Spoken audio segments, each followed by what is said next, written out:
விதிப்படி அனைத்தும் நடக்கும். சிறப்பாக ஆட்சி செய்வதா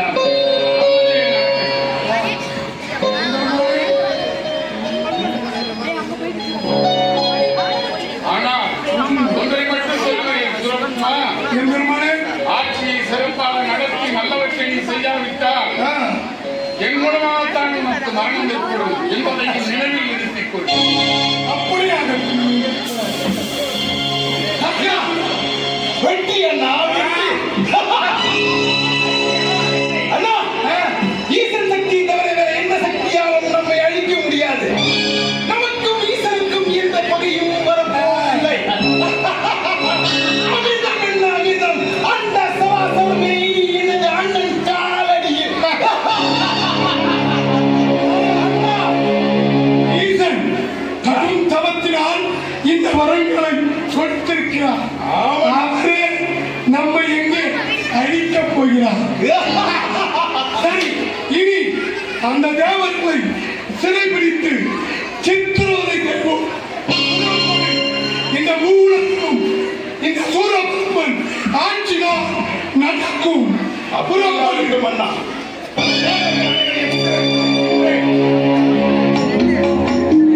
இது கனவும் அல்ல, தானலும் அல்ல, வந்திருப்பது ஈசனே தான்.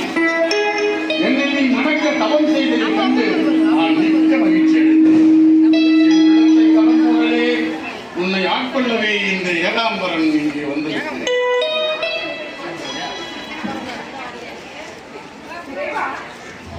என் தவத்தின் பயனால் பெரும் பேர் பெற்றேன். எம்பெருமான் ஈசனை என் கண்முன்னே கண்டேன். ஆச்சாரி, உன் தந்தை என்னை வெறுக்கிறார்.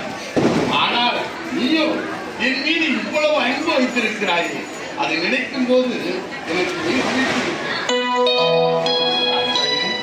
நான் இப்போதே திருமணம் செய்து கொள்ளலாமா?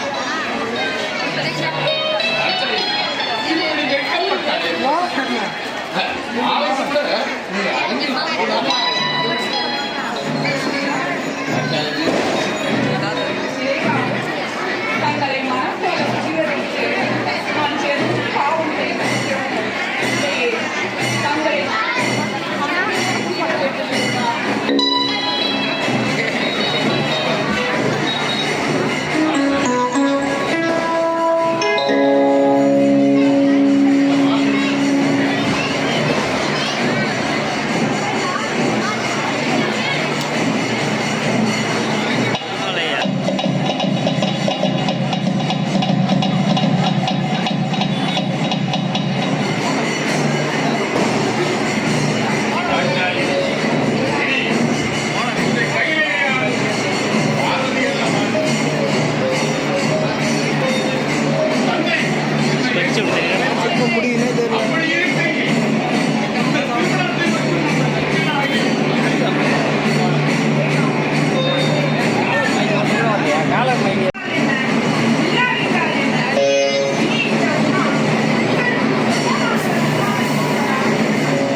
இந்த உலகம் முழுக்க நாம் தம்பதி சம்பந்தராக காட்சி அளிக்கிறோம்.